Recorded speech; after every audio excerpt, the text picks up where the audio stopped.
He bought an old overgrown house for pennies, planning to simply fix it up. But inside, he discovered something that terrified and shocked everyone. Subscribe to the channel and write in the comments which city or country you're watching this video from.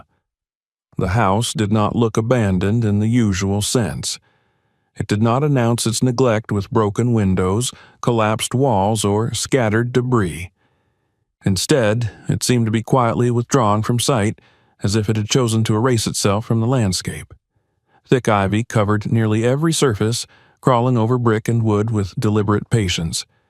It wrapped itself around corners, swallowed window frames, and climbed towards the roof until the house appeared less like a structure and more like a hill that had grown where a building once stood. He noticed it almost by accident.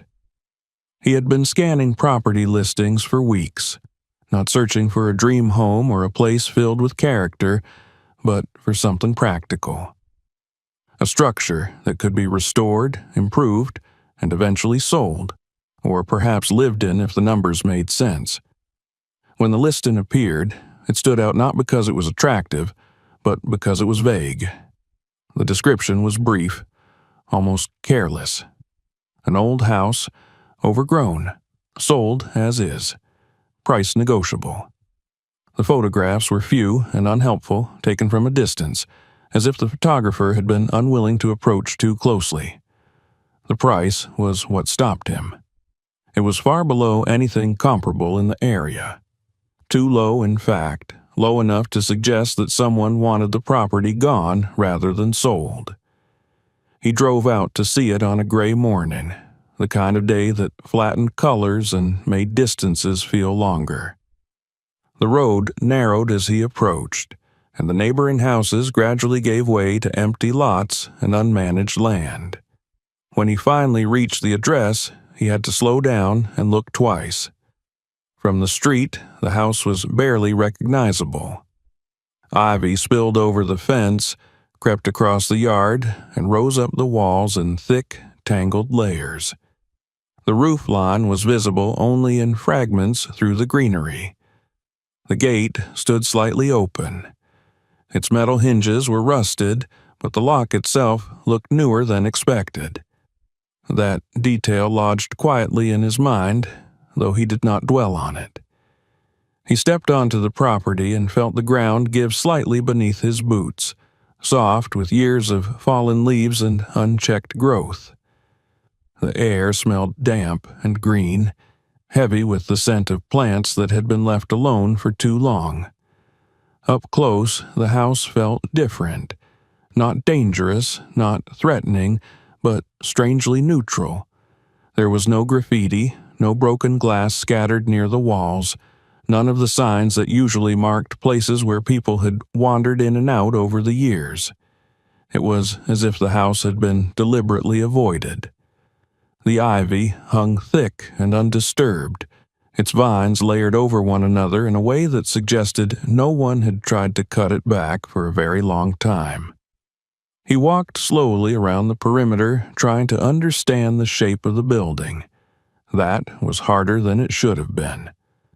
The greenery concealed corners and edges, making it difficult to tell where one wall ended and another began.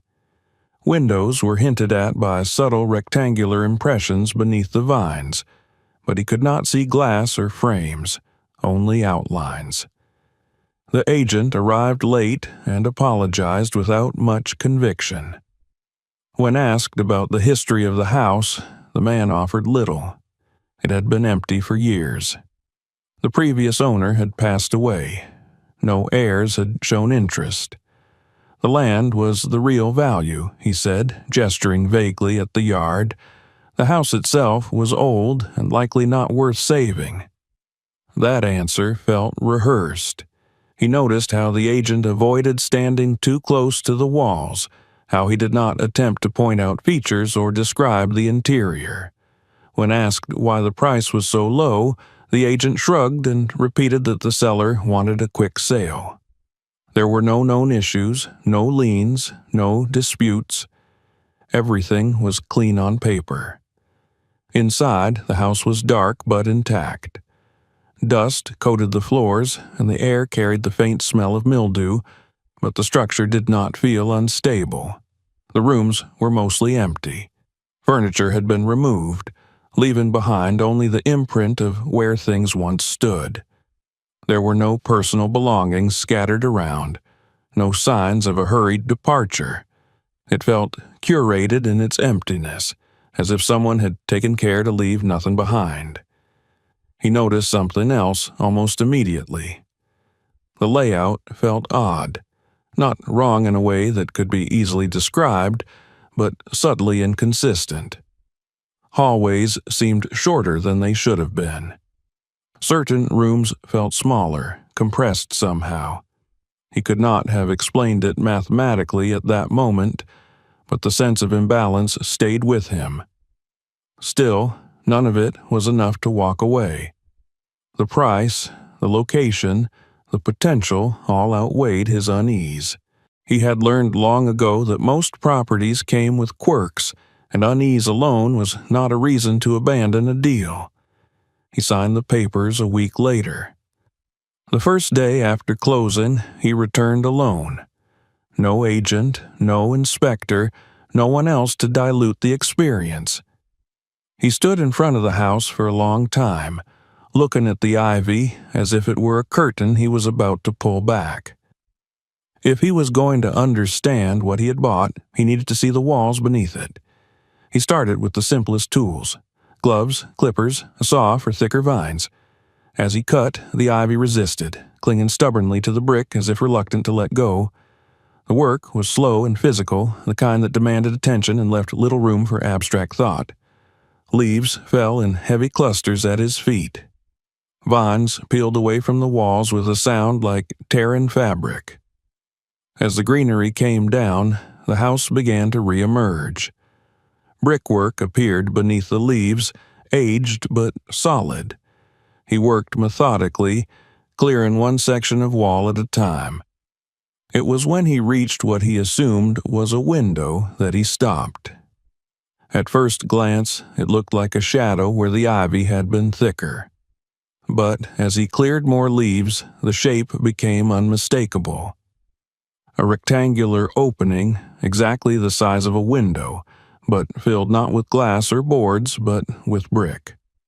The bricks were clean, evenly laid, their color noticeably different from the surrounding wall. The mortar lines were sharp, unweathered compared to the rest of the structure.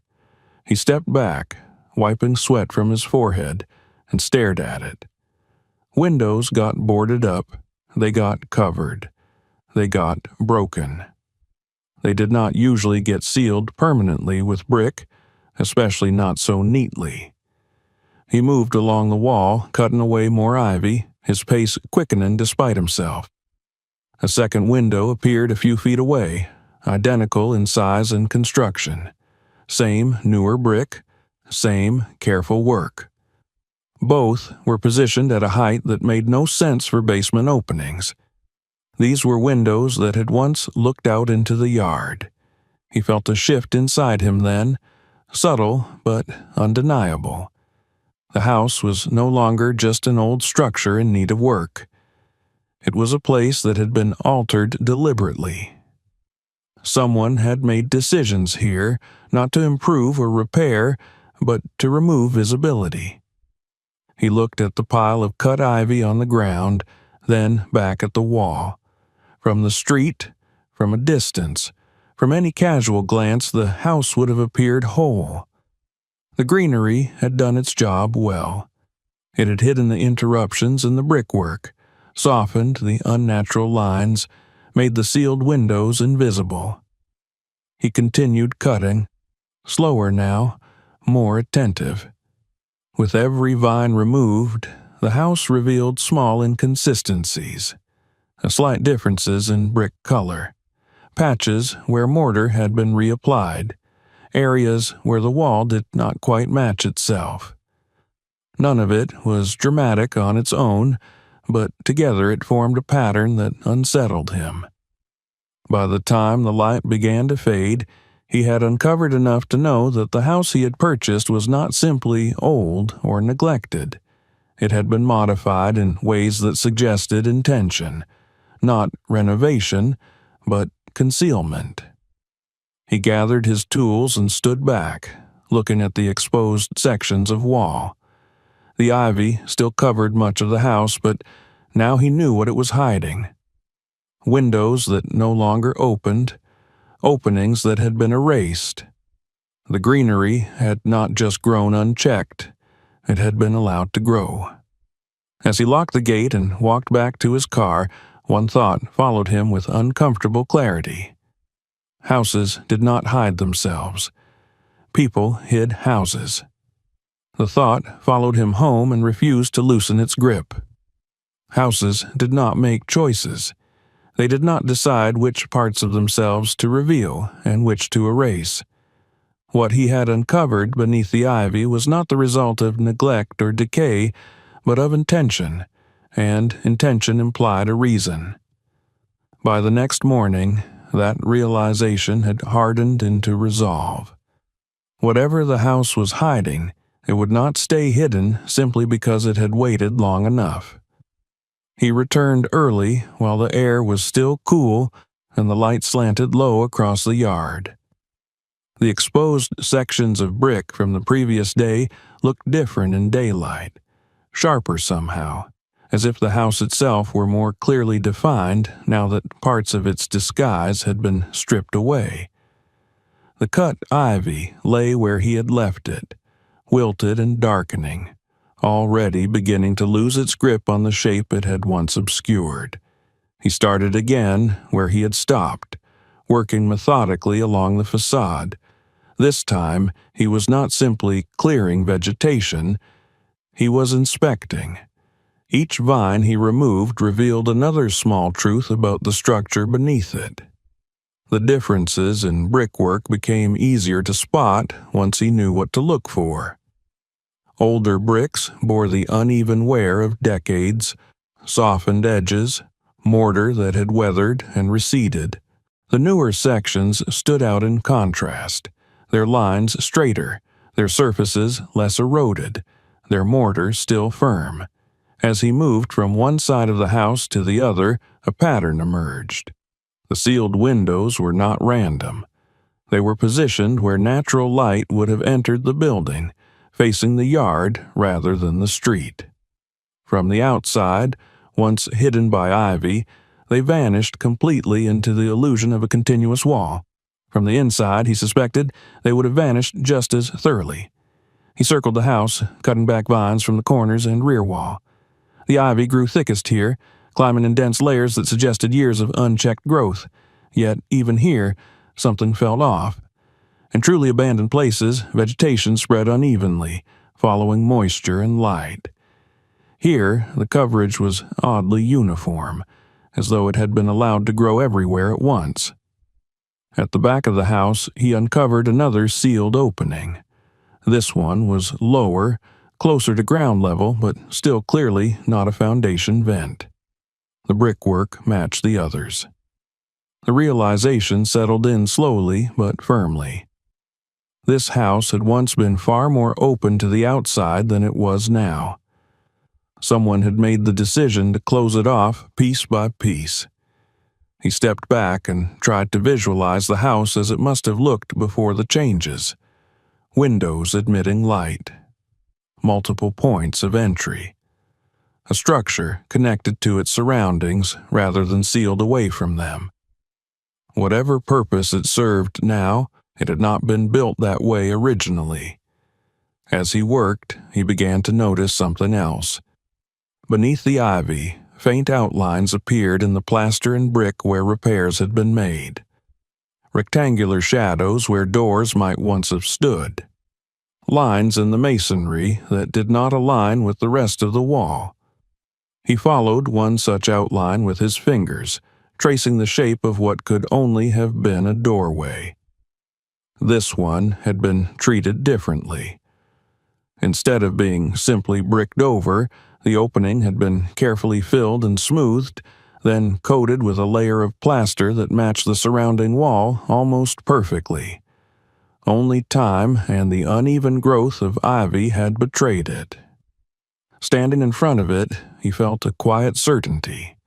This had been an entrance, and not a minor one. He moved inside to confirm his suspicion. From the interior, the wall corresponding to that section felt wrong. Too flat, too perfect. The paint here was newer, the surface smoother. He knocked lightly and listened.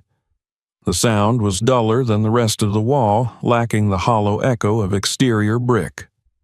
Someone had gone to great lengths to make this space disappear. He began to measure, pacing off distances between interior walls and comparing them to what he could see outside. The discrepancy was subtle but undeniable. The exterior dimensions of the house suggested more space than the interior accounted for. It was not a dramatic difference, not enough to be obvious at a glance, but enough to raise questions that refused to be ignored. He returned outside and continued clearing the ivy along the base of the walls. Near the ground, partially concealed by soil and roots, he found a small metal pipe protruding at an angle. At first, he assumed it was part of an old drainage system, but its placement was strange. It was too narrow for proper drainage and too deliberately angled to be accidental. He brushed away dirt and leaves and saw that it led directly into the wall. Inside, he traced its path as best he could. The pipe disappeared behind plaster and paint, heading upward rather than down. Ventilation, he realized, not for a kitchen or bathroom, but for a space that needed air while remaining hidden. The thought sent a chill through him that had nothing to do with the cool morning air. He stood there for a long time, listening to the quiet of the house. It was not the silence of abandonment, but something closer to restraint. The walls seemed to hold their breath. The more he looked, the clearer it became that this place had not simply been left behind. It had been deliberately closed off, sealed, and then concealed beneath living greenery. By midday, he had uncovered enough of the exterior to see the full extent of the alterations. Multiple windows bricked shut. At least one doorway erased entirely. Ventilation added where it did not belong. Each change pointed to the same conclusion. Someone had wanted to control visibility and access. Someone had wanted parts of the house to exist without being seen. He sat on the steps, drinking water and staring at the wall where the hidden entrance had once been. The practical part of his mind tried to impose order on the situation. There could be innocent explanations. A former owner might have sealed rooms for safety. An illegal renovation might have been covered up. But those explanations grew thinner the longer he looked. What troubled him most was the consistency of it all. The work had been done carefully, methodically, and with an understanding of how the house would be perceived from the outside. It was not sloppy. It was not rushed. It was designed to last, and it had succeeded for years. As the afternoon wore on, his focus shifted inward. He knew now that the answers he was looking for would not be found outside alone. The sealed openings and hidden vent suggested something within the walls themselves. Space that had been removed from the visible structure, but not from the building entirely. He locked up that evening with a sense of unease that had deepened into certainty. The house did not simply contain secrets. It was built around them, and whatever lay hidden inside had been given air to breathe, even as light and access were taken away. The next step was unavoidable. To understand what had been taken from the house, he would have to go inside and look for what no longer appeared to exist. The house felt different once he crossed the threshold again. The changes outside had altered the way he perceived the interior, as if the walls now carried weight they had not before.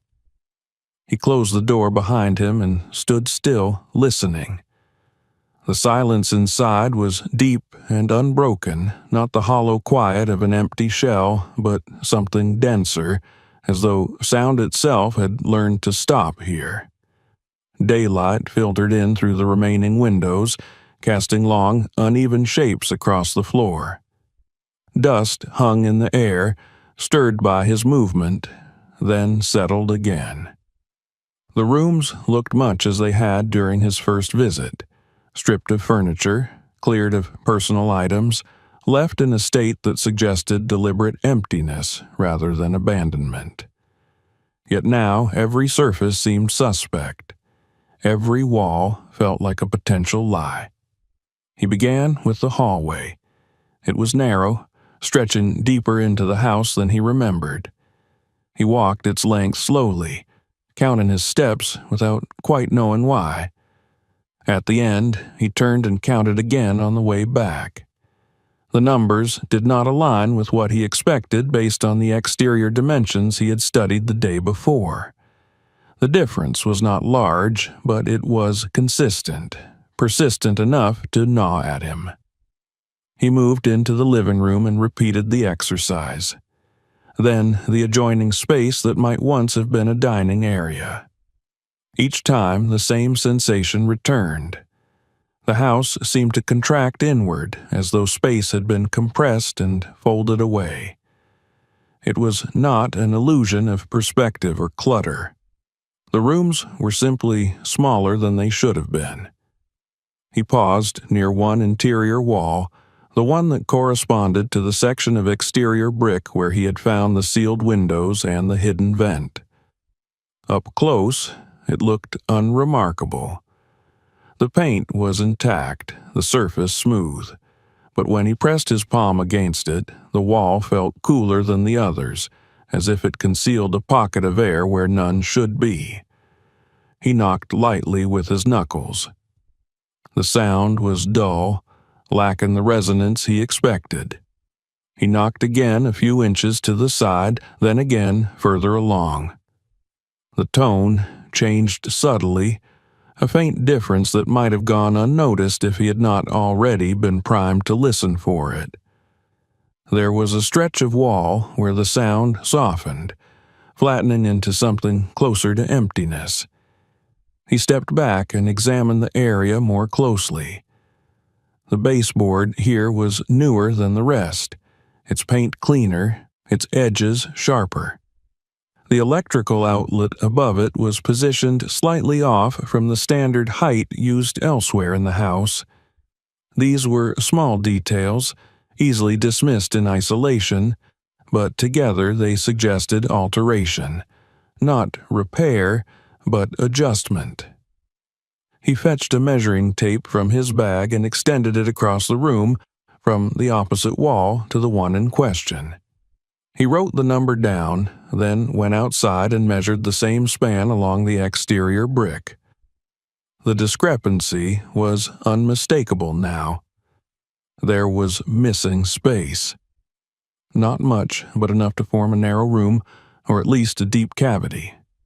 The realization settled slowly, accompanied by a tightening in his chest. Houses did not lose space by accident. If space was gone, it had been taken. He returned inside and studied the wall again. The section that sounded hollow extended from about waist height to just above his head. It was tall enough to conceal something upright, wide enough to hold more than a simple utility shaft. He ran his hand along the surface until his fingers caught on a faint irregularity, a barely perceptible seam beneath the paint. He stood there for several minutes, weighing his options. Tearing into a wall was not a small decision. It meant committing to whatever lay beyond, accepting that once revealed, it could not be unseen. But the alternative, to leave the space unexplored, felt increasingly impossible. The house had already begun to speak. Ignoring it now would mean living with unanswered questions, with a structure whose geometry he knew to be false. He fetched tools from his car and returned with a pry bar and a flashlight. He chose a spot near the baseboard where any damage would be easier to repair if his suspicions proved unfounded. The first pry lifted the trim with a sharp crack, exposing newer nails beneath. That alone confirmed his instincts. Someone had worked here not long ago, at least not long in the life of a house this old. He peeled away the trim and cut into the drywall. The blade met less resistance than expected, sliding through with ease. When he pulled the section free, a breath of cooler air escaped, rushing against his face. He shone the flashlight into the opening. There was space beyond. Not the shallow cavity of standard wall construction, but something deeper. He widened the opening, removing more drywall until he could see the full depth of the void. The beam of the flashlight revealed a narrow compartment running vertically behind the wall, its interior lined not with insulation, but with raw brick. Set into the floor, this hidden space was a metal container. It was positioned carefully, centered within the cavity, secured with brackets bolted into the brick. The container itself was rectangular, industrial in design, its surface scratched but intact. It did not resemble a household storage box. It looked like something meant to be moved, transported, then fixed in place. He climbed onto a chair to get a better angle and reached inside, testing the container's weight. It was heavy, heavier than he expected, and firmly attached. Whoever had placed it there had not intended for it to be removed easily. He examined the brackets and bolts, noting the tool marks. They were precise, deliberate. This was not improvised work. It had been planned. After several minutes of careful effort, he managed to loosen the fastenings. The container shifted slightly, enough for him to slide it forward and lower it onto the floor. As it came free, dust and grit spilled from the cavity, accompanied by the faint smell of old paper and metal. He knelt in front of the container, his pulse quickening despite his attempt to remain calm. This was the first tangible object he had found that could not be explained away as structural modification or misguided renovation. This was something hidden, intentionally concealed within the house's false geometry. The latch resisted at first, then gave way with a muted snap. He lifted the lid slowly. Inside, the contents were arranged with care. Several thick notebooks lay stacked neatly, their covers worn but intact. Beside them were envelopes, each labeled in a steady hand with dates. A small bundle of keys rested at the bottom, held together by a ring from which several tags dangled. He did not touch anything immediately. He simply looked, letting the reality of the discovery settle. This was not a hoard. It was not a forgotten stash. It was an archive. He lifted the top notebook and flipped through a few pages. The handwriting was consistent, controlled, devoid of flourish. Dates headed each entry. Times were noted. Short, factual lines filled the pages. There were no names, no emotional language, no personal reflections. It read less like a diary and more like a log. He replaced the notebook and closed the container, suddenly aware of how exposed he felt with the wall opened behind him. The house seemed to watch, its altered spaces bearing silent witness to his intrusion. For the first time since he began working on the property, he considered the possibility that someone might not want this discovery made, even now. He stood and surveyed the room, the open wall a dark rectangle against the painted surface. The missing space he had sensed was no longer theoretical. It had been given form, content, and purpose. As he gathered the container and moved it to a safer spot, one thought repeated itself with growing urgency. The house had not only hidden rooms, it had hidden records. And records existed for a reason. Whatever story the house contained, it had been written down, preserved, and locked away. and now, whether he was ready or not, he was about to read it. He did not open the notebooks right away. After moving the metal container into the center of the room, he closed the lid again and sat back on his heels, as if distance might make what he had found less real. The exposed section of wall behind him looked like an accusation. There was no denying it now. The house had been altered to hide not only space, but information. When he finally lifted the lid again, he did so with a slower, more deliberate care. The notebooks were heavier than they looked, their pages thick, the covers softened by years of handling. He picked up the top one and opened it to the first page. There was no introduction, no explanation of purpose, only a date written neatly at the top, followed by a short block of text. The sentences were brief and functional. Arrived at night. No issues. Stayed quiet. Left before morning. Nothing about who arrived or why. Nothing about how they felt or what they said. Just movement, duration, and compliance. He turned the page. Another date. Similar language. Different durations. Sometimes a note about preparation. Room cleared. Vent checked. Entry sealed. The repetition was unsettling. The journal did not read like the writing of someone chronicling their life. It read like a manual being executed step by step without deviation. As he continued, patterns began to emerge, certain phrases repeated with mechanical consistency. Short stays, limited movement, no exterior access, silence maintained. On a few occasions there were mentions of delays, stayed longer than expected, needed supplies, adjusted schedule. The tone never changed. There was no frustration, no relief, no moral hesitation expressed, just notation. He flipped forward through the pages, skipping ahead by months, then years. The handwriting remained the same throughout. The dates spanned a longer period than he had anticipated. This was not a temporary arrangement. It had gone on for a very long time. He paused when he reached a section where the entries grew more detailed. Here, the notes included references to changes made to the house.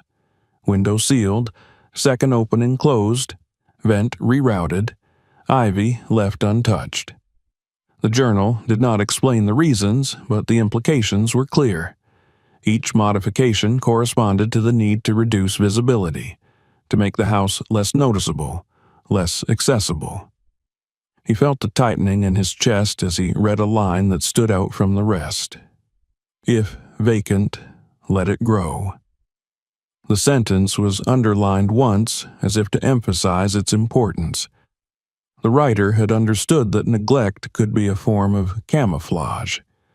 A house left to disappear would attract less attention than one that appeared maintained. He set the notebook aside and opened another.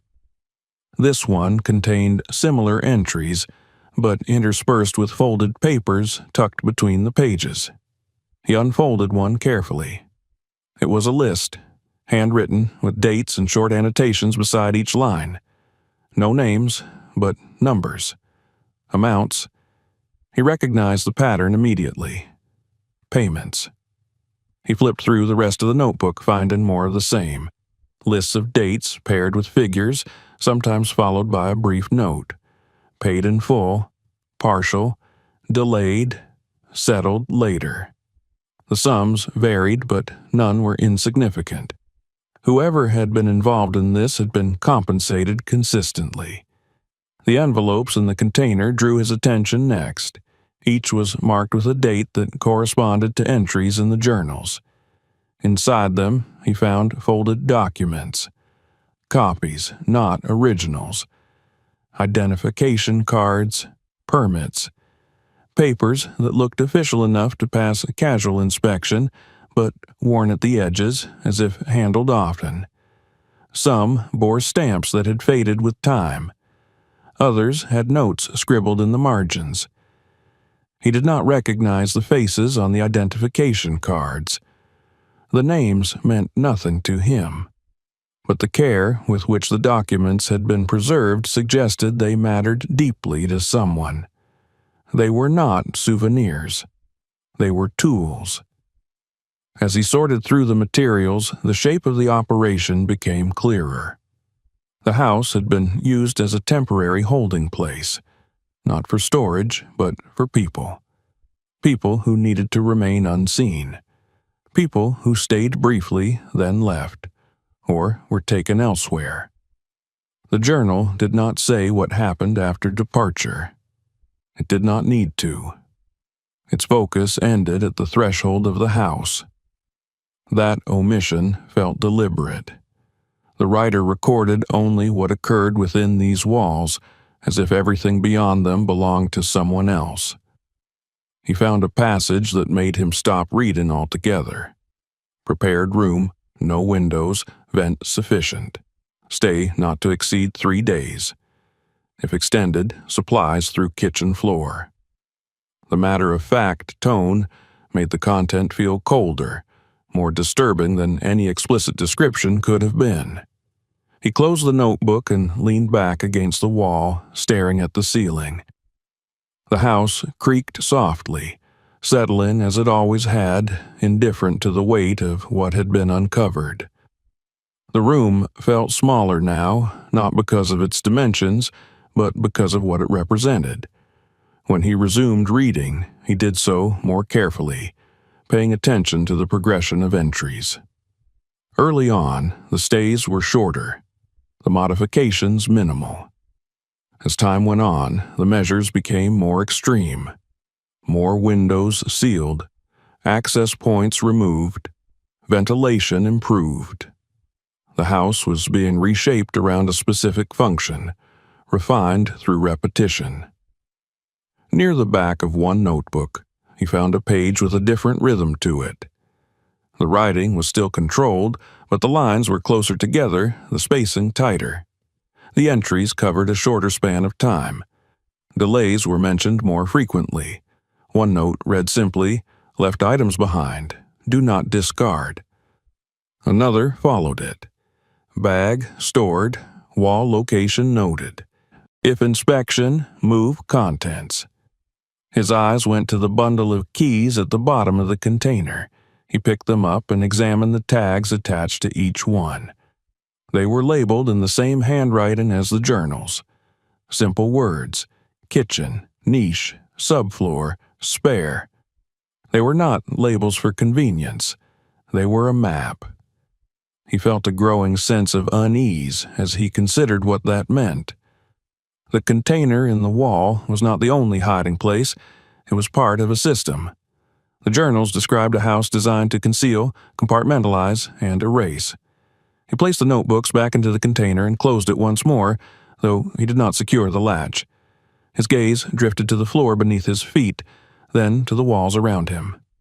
The house no longer felt like a structure he owned. It felt like a machine he had accidentally activated.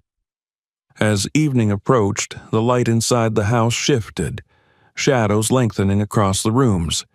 He knew he could stop. He could reseal the wall, close the container, and walk away. But the journals had made one thing impossible: ignorance. The house had not been abandoned. It had been retired, and retirement implied completion, not failure. Whatever had happened here had run its course, leaving behind only records and precautions. He stood and gathered the keys, turning them over in his hand. Kitchen, subfloor. The words echoed in his mind. If the journals were accurate, then there were other places within the house where evidence had been stored, hidden as carefully as the container in the wall. As he turned off the light and prepared to leave for the night, one realization settled over him with quiet certainty. The journals did not tell the whole story. They were only the index. The rest was still embedded in the house itself, waiting to be uncovered, one hidden space at a time. He slept poorly that night. The journals had followed him home in his thoughts, their clipped sentences repeating themselves with mechanical persistence. Each time he closed his eyes, he saw the same careful handwriting, the same dates aligned in orderly rows, as if the passage of time itself had been reduced to a ledger. By morning, the decision had already been made. If the house truly functioned as the journal suggested, then the container in the wall was only one node in a larger network. The keys were not souvenirs. They were instructions. He returned as soon as the light was strong enough to fill the interior without artificial help. The house greeted him with the same quiet restraint, unchanged and indifferent. He went directly to the kitchen, the key ring heavy in his pocket. The word written on the tag felt heavier still, not because of what it promised, but because of how casually it had been recorded, as though this space, like the others, had been reduced to a utility. The kitchen was unremarkable at first glance. Old cabinets lined the walls, their surfaces dulled by years of use. The countertop bore faint stains that no amount of scrubbing had ever fully erased. The floorboards creaked softly beneath his weight, a familiar sound in a house of this age. Yet now, with the journals fresh in his mind, even the ordinary seemed suspect. He walked the length of the room slowly, listening. The sound of his steps varied, subtle differences in pitch and resonance that might have meant nothing to anyone else. Near the center of the floor, just beyond the line of the cabinets, one section responded differently. The creak was sharper, the echo slightly deeper. He knelt and pressed his palm against the wood. The boards felt no looser than the rest, but something about them held his attention. He retrieved the key labeled for this room and examined it closely. It was small, worn smooth from repeated use. He scanned the floor again, looking for anything that might correspond to it. There were no visible locks, no handles, no obvious seams. If there was an access point here, it had been designed not to draw the eye. He ran his fingers along the edge of one board and felt a slight irregularity. Not a gap, exactly, but a difference in how the wood met the next plank. He pressed down and felt a subtle give. His breath caught. He shifted his weight and pressed again, harder this time. The board depressed slightly, then returned to place. He fetched a thin tool from his bag and slid it carefully into the seam. With gentle pressure, the board lifted. Beneath it was a small metal latch, flush with the surface, painted to match the wood. The key fit perfectly. When he turned it, there was a soft click, almost polite in its restraint. He lifted the board fully and set it aside. Beneath was a square opening, neatly framed, leading into darkness.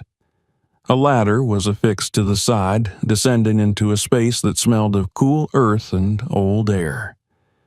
He shone his flashlight downward and saw a narrow cavity beneath the house, far more finished than he expected.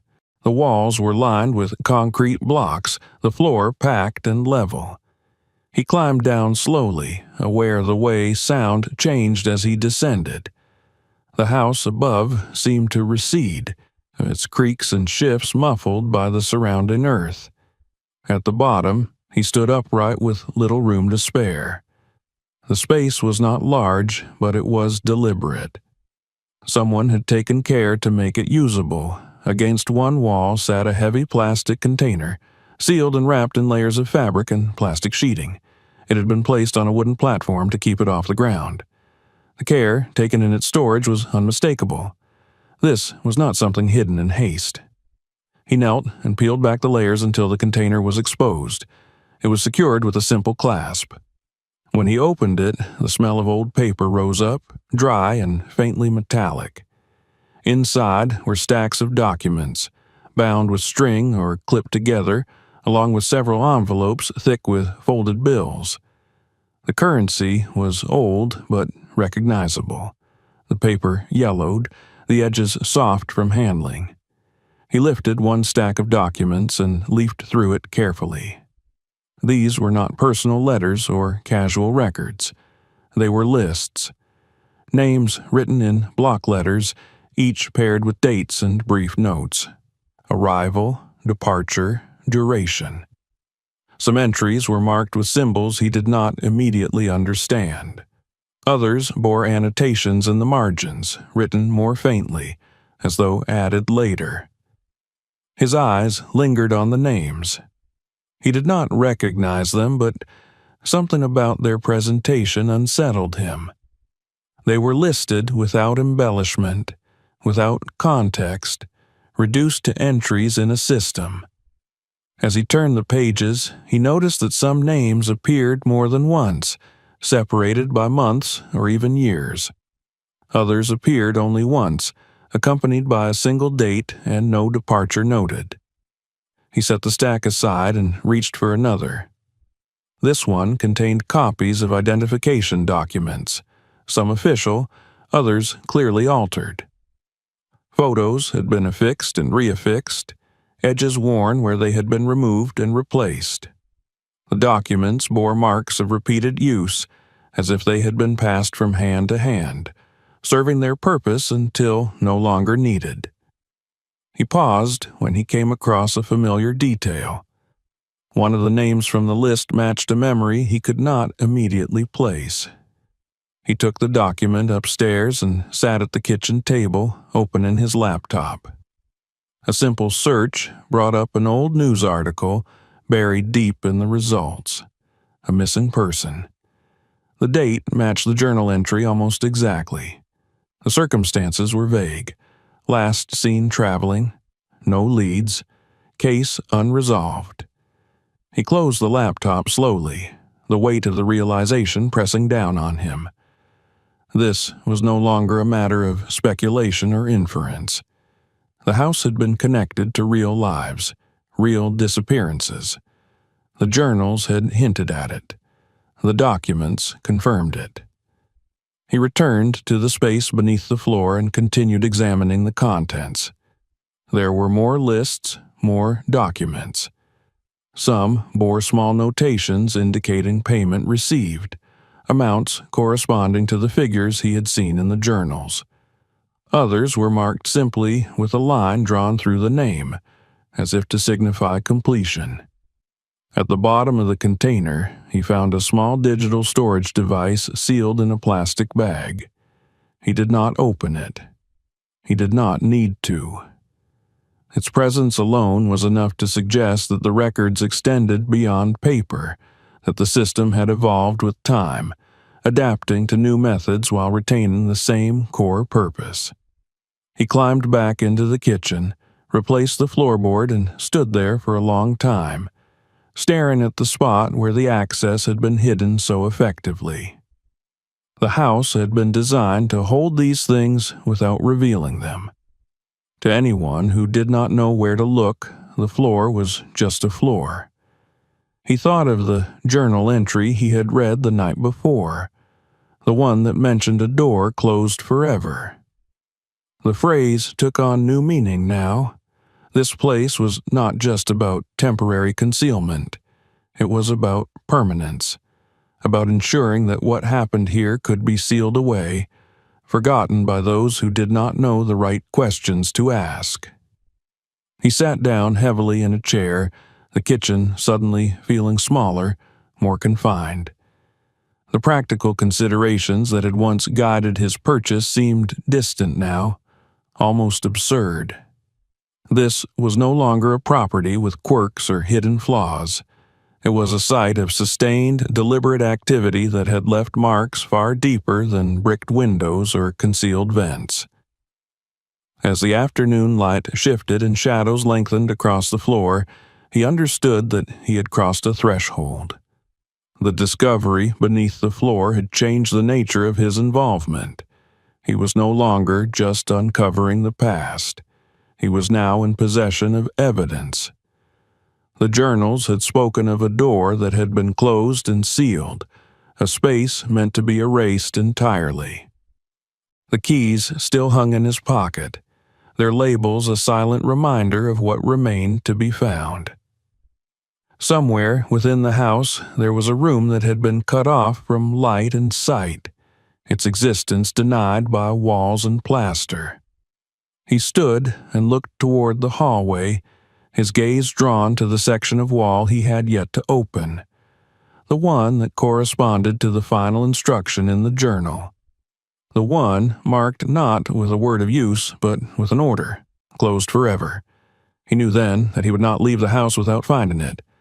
The phrase followed him through the house like an echo that refused to fade, closed forever. It was not written with drama or emphasis in the journal, not underlined or set apart. It appeared once, almost casually, paired with a simple sketch that showed a rectangle crossed through with a firm, decisive line. At the time, he had not understood its weight. Now, after what he had found beneath the floor, it pressed against his thoughts with increasing force. He did not rush. The house had taught him that haste led only to confusion. Instead, he began by retracing his steps, moving slowly from room to room, aligning what he had read with what he could see. The sketch in the journal had been crude, but its proportions suggested a specific location, not near the outer walls where sealed windows had once admitted light, but deeper within the structure, where the interior geometry had always felt wrong. He stopped in the hallway and studied the walls.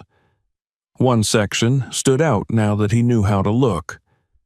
The paint here was the same color as the rest, but the texture was subtly different, smoother, less layered. The baseboard along this stretch had been replaced more recently than those in adjacent rooms. The nails were newer, their heads barely dulled by time. He placed his hand against the wall and closed his eyes. The surface felt solid but colder than expected, as if the air behind it did not circulate in the same way as elsewhere. He knocked once, then again, varying the pressure. The sound was flat, deadened, lacking the depth he had come to associate with exterior walls or structural supports. This was something else. He stepped back and measured the distance from this wall to the next room, then compared it to the exterior dimensions he had recorded days earlier. The numbers aligned now. This was where the missing space had gone. Before touching the wall again, he went outside. He needed to see the exterior one more time to confirm what instinct and calculation already told him. The ivy had been cut back significantly, but not entirely removed. In the exact area corresponding to the interior wall, the vegetation had been thickest. Even now, stubborn tendrils clung to the brick, their roots embedded deep in the mortar. When he pulled them away, the brick beneath showed faint discoloration, as though something once flush with the surface had been deliberately erased. There were no visible seams, no obvious outlines of a doorway. Whoever had done this had understood how to make an opening vanish completely. Not boarded, not simply bricked over, but absorbed into the structure itself. He returned inside with a heaviness in his chest that had nothing to do with the physical effort. The house felt smaller as he stood before the wall again, as if the hidden space were pressing outward, aware of his presence. He retrieved his tools and began carefully, removing the baseboard first. The wood came away easily, revealing newer plaster beneath. The first strike of the pry bar sent a dull vibration through the wall. Dust fell in a thin cascade, settling on the floor like ash. He worked slowly, breaking through the outer layer and exposing the brick behind it. The smell that escaped was immediate and unmistakable. Stale air, trapped and unmoving, carrying with it a faint trace of human presence. As the opening widened, the shape of a doorway emerged. The frame was still there, though the door itself was gone. The bricks had been laid directly into the opening, sealed flush with the surrounding wall. He removed them one by one, stacking them aside with a care that surprised him. This did not feel like demolition. It felt like excavation. When the last brick came free, he stepped back and shone his flashlight into the darkness beyond. The room was small, no larger than a walk-in closet.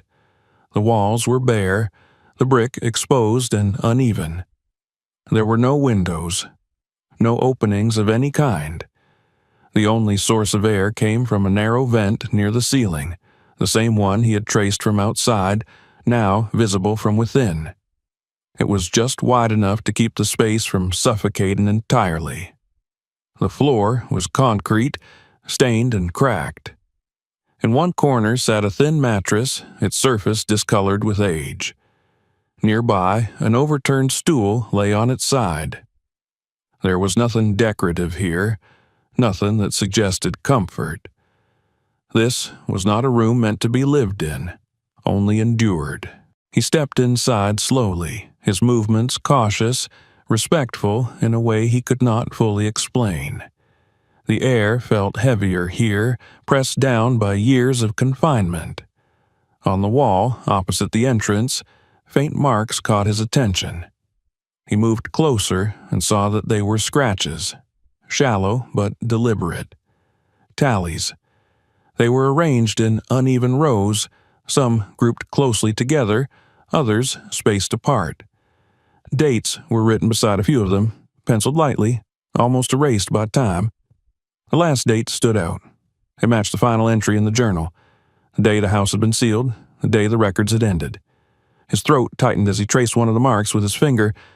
This was no theoretical space, no abstract concept of hidden rooms and secret modifications. Someone had stood here day after day, marking time in a place designed to erase it. He noticed other details then, faint impressions on the wall where something had once been mounted, perhaps restraints, perhaps shelving. In the corner, near the vent, a scrap of fabric lay caught in a crack in the brick. It was faded and frayed, torn rather than cut. He did not touch it. The journals had been careful to avoid description. They had reduced human presence to logistics. But standing in this room, surrounded by physical evidence of confinement, he understood the cost of that abstraction. This space was a logical endpoint of everything he had uncovered. The sealed windows, the hidden vent, the bricked doorway, all of it led here. He stepped back out into the hallway and leaned against the opposite wall, breathing slowly. The house creaked softly, the sound carrying through its altered geometry. For the first time since he had begun uncovering its secrets, he felt something close to fear. Not of the house itself, but of what it represented. A place that had functioned for years without drawing attention, without intervention, sustained by silence and deliberate neglect. He returned to the journals one more time, flipping through them with new eyes. The entries that mentioned preparation and silence took on a different weight now. The note that had once seemed procedural felt like a quiet abdication of responsibility. The writer had known exactly what this room was for, and yet they had recorded it as nothing more than a task completed. As dusk settled outside, he stood in the hallway, the open doorway to the room without windows visible at the edge of his vision. He knew he could not close it again. Sealing it would feel like complicity, like restoring the lie the house had been built to tell. The discovery left him with no illusion of distance or detachment. This was no longer a puzzle to be solved for curiosity's sake. It was evidence of something that had been carefully hidden, not because it was temporary, but because it was meant never to be seen. He turned off the lights and locked the door when he left that evening, though he doubted any lock could truly secure what had been uncovered. The house no longer felt dormant. It felt exposed. And as he drove away, one certainty settled in his mind with quiet, irrevocable clarity. Whatever had happened here was not an accident of history. It was the result of choices. And choices, once revealed, demanded consequences. By the time he returned the next morning, the certainty had settled into something heavier than shock. The discoveries no longer felt like isolated revelations, but parts of a coherent design, each one reinforcing the next. The bricked windows, the concealed vent, the altered measurements, the journals, the documents beneath the floor, and the room without windows were not accidents layered on top of one another. They were the result of a single intention carried out patiently over years. The house had not merely been modified, it had been taught how to disappear. He began to walk through it again, not as an owner or a renovator, but as someone trying to understand a system from the inside. He moved slowly, allowing memory to guide his steps. Each room now had a different gravity. The living space that once felt merely empty now felt staged, as though its emptiness had been curated to communicate abandonment. The kitchen, with its hidden access beneath the floor, no longer seemed ordinary. It was a point of transfer, a place where supplies and documents passed without notice. He stood in the hallway and looked toward the sealed room again. The open doorway made the rest of the house feel dishonest by comparison. Everywhere else, surfaces pretended to be what they were not. Here, the truth had been exposed, and it cast a long shadow. The journals had offered a partial explanation, but he found himself rereading them with new attention, searching not just for what was written, but for what had been deliberately omitted. The language was precise, but incomplete. It documented logistics without motive, actions without justification. The absence of explanation was itself revealing. The writer had assumed the purpose was understood by whoever might read it, or perhaps had written with the belief that no one else ever would. One entry stood out now more clearly than before. It referenced the house being left alone between uses, the importance of allowing it to look neglected. Let it grow. Let it age.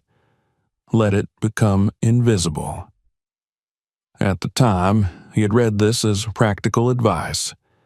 Now, he understood it as strategy. Neglect had been weaponized. By allowing the house to decay in a controlled way, by letting ivy cover its walls and silence settle around it, the people responsible had ensured it would attract no attention. It did not invite curiosity. It repelled it. No one wanted to explore a place that looked as though it had already been forgotten. He thought back to the agent's behavior, the careful vagueness, the emphasis on the land rather than the structure. It was possible the man had known nothing, but it was also possible that he had known just enough to avoid asking questions. Either way, the result was the same. The house had passed quietly into new hands, its history unexamined. The realization that troubled him most was not the existence of the hidden room or the documents. It was the longevity of the operation. This had not been a single incident or a brief period of illicit use. The records spanned years. The modifications had been refined over time. Each change suggested evaluation, learning, adaptation. Whoever had overseen this had paid attention to detail, to patterns of visibility and invisibility. He returned to the documents from beneath the floor and examined the lists again. Names, dates, annotations. He cross-referenced them with what he could find publicly, moving slowly, methodically. The connections were not always clear, but they were present. Disappearances that had never been resolved. Investigations that had stalled. People who had simply slipped out of official narratives without explanation. The house had been a pause in those stories, a place where movement stopped briefly before continuing elsewhere. The journals made that clear. Arrived, stayed, left. The final destination was never recorded, as though it lay beyond the responsibility of the writer. The compartmentalization was complete.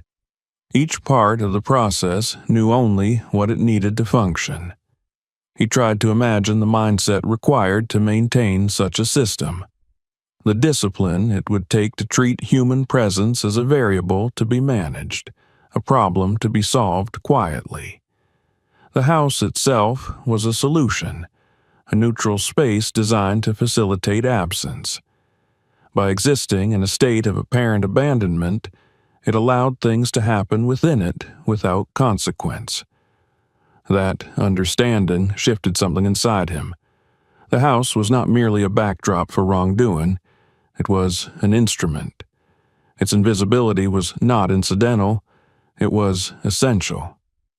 He considered his options carefully. The practical path would be to step away, to reseal what he had opened, to sell the property as quickly as possible and move on. The evidence could be left behind, entombed once more within brick and earth. He could convince himself that it was not his responsibility, that whatever had happened here was long over. But that argument collapsed under its own weight. The house might no longer be in use, but its purpose had not vanished. The records existed. The room existed. The names existed. And now, so did he, standing at the intersection of past actions and present knowledge. He packed the journals, the documents, and the digital device into a single container, handling them with care. He photographed the hidden spaces, the sealed windows, the exposed doorway, documenting everything as thoroughly as he could. Each image felt like a commitment, a step away from plausible deniability. Before leaving, he stood once more at the front of the house and looked back. With the ivy partially removed, it appeared different, more exposed, less able to hide its alterations. Yet he understood now that even in this state, it could still deceive. To an untrained eye, it was just an old building in need of work. He locked the gate behind him and sat in his car for several minutes without starting the engine. The decision he was about to make would change the trajectory of his involvement completely. Once authorities were notified, control would pass out of his hands. The house would no longer be his to explore or conceal. It would become evidence. He drove to the nearest station and walked inside carrying the container. The fluorescent lights, the clean floors, the hum of ordinary activity felt surreal after the oppressive quiet of the house. When he explained why he was there, the officer at the desk listened politely at first, with the detached patience reserved for unusual stories. But as the journals were opened and the documents examined, that detachment began to fade. He watched the shift occur almost imperceptibly. Questions became more specific. The tone changed. A supervisor was called. He was asked to wait. While he sat there, the weight of what he had uncovered settled fully into place. The house had been invisible, not because it was forgotten, but because forgetting it had been useful. It had existed in a gap between attention and neglect, sustained by the assumption that nothing important happens in places no one cares about. That assumption had been wrong. As he waited, he realized that the house's invisibility had finally failed. Not because it had changed, but because someone had chosen to look closely enough to see what it was designed to hide. The house no longer belonged to him the moment the first official vehicle stopped in front of it. He understood that clearly when he returned there accompanied, not as an owner unlocking his own gate, but as a witness being asked to point. The familiar path up the drive felt altered, not because the ground had changed, but because his role had. He was no longer uncovering something. He was confirming it. The officers moved through the property with a practiced detachment that contrasted sharply with his own lingering unease. They photographed the exterior, the partially stripped ivy, the bricked windows now exposed to daylight. They took measurements, noted the irregularities in the masonry, the subtle differences in construction that had once been invisible. What had taken him days to notice, they documented in minutes, translating his intuition into procedure. Inside, the house was treated differently. The rooms were no longer empty spaces filled with implication. They were sites. Each area was marked, examined, recorded. The kitchen floor was opened again, this time without hesitation, the concealed access beneath it no longer a secret, but an expected discovery. The container beneath the house was removed in full view, its contents cataloged and sealed in evidence bags. The journals were handled with gloves. The documents were separated, labeled, cross-referenced. When they reached the sealed room, the atmosphere shifted. Even those accustomed to difficult scenes paused at the threshold.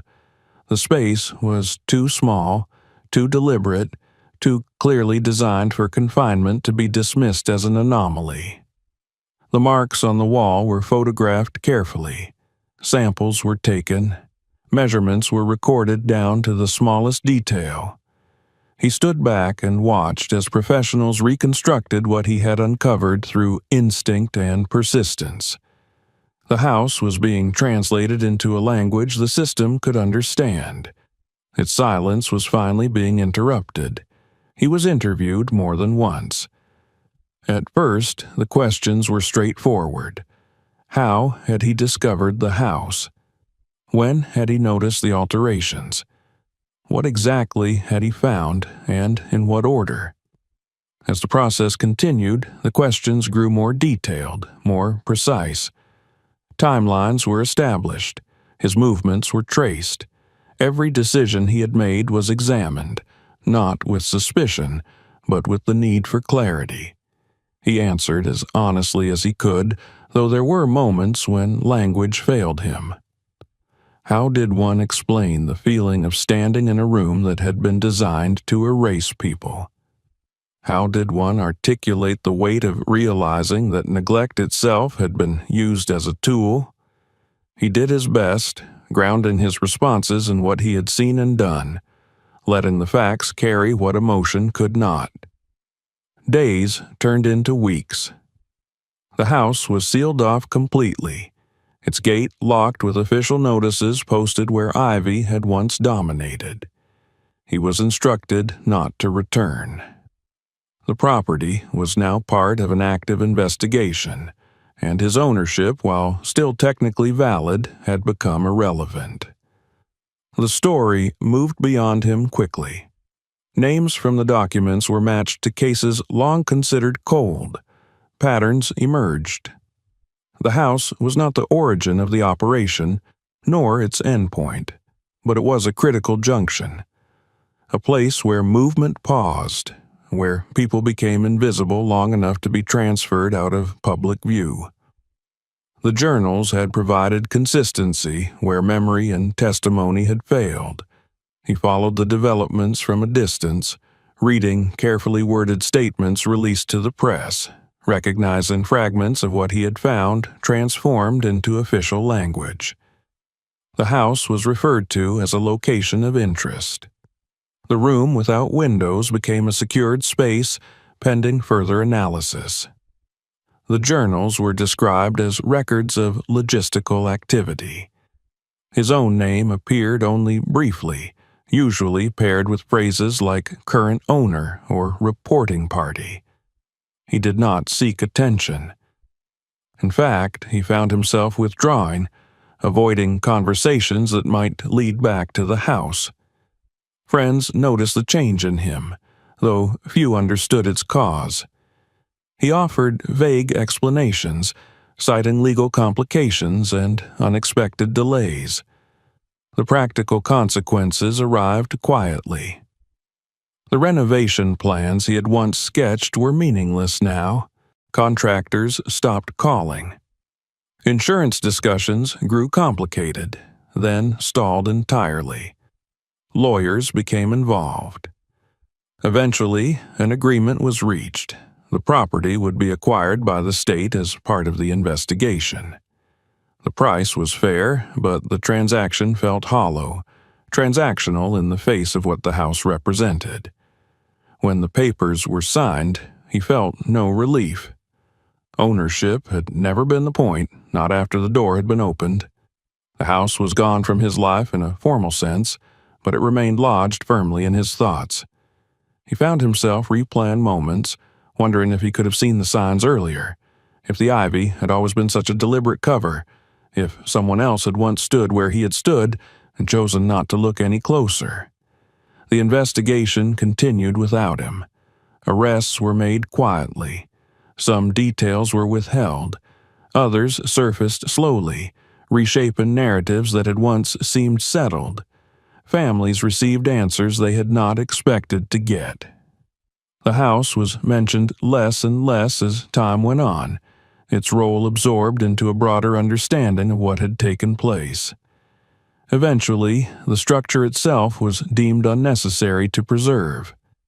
After all evidence had been collected and recorded, the decision was made to remove it. He was not present when it happened. He heard about it later through a brief notice buried in local updates. The house that had worked so hard to disappear was reduced to debris in a single afternoon.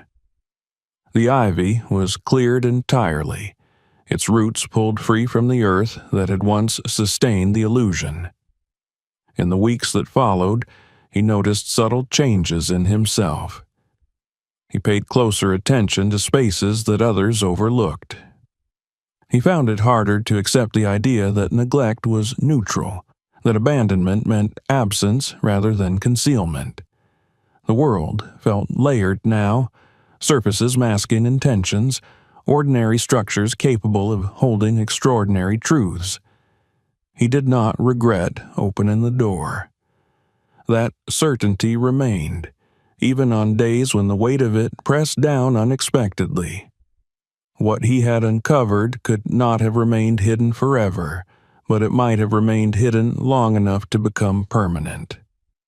The difference lay in the choice to look, to measure, to question what did not quite fit. Sometimes, when he passed through neighborhoods filled with old houses and overgrown yards, he caught himself slowing down, studying the walls, the windows, the way plants clung to brick and wood. He wondered how many other places had been allowed to fade because fading was useful. How many stories had been lost not through destruction, but through design.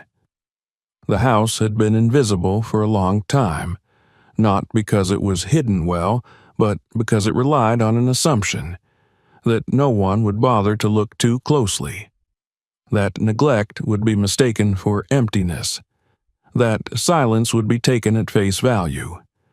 That assumption had failed. And in its failure, something irreversible had occurred. A place built to erase had been forced to testify. A structure designed to conceal had been made to reveal.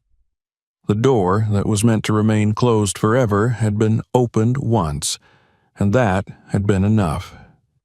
He moved on, as people do, carrying the experience not as a story he told, but as a lens through which he now saw the world. The house was gone, its physical presence erased at last, but the knowledge it had contained had not vanished with it. Some things, once uncovered, refused to disappear again. If this story shocked you, don't stop here. Subscribe to the channel so you don't miss the next story, the one that goes even deeper and reveals what usually stays hidden for years. Watch the other videos on this channel. Each one uncovers a real mystery, a forgotten place, or a discovery that changed someone's life forever. And if this story made you think, share it with someone who loves true mysteries and real discoveries. Some stories shouldn't stay hidden.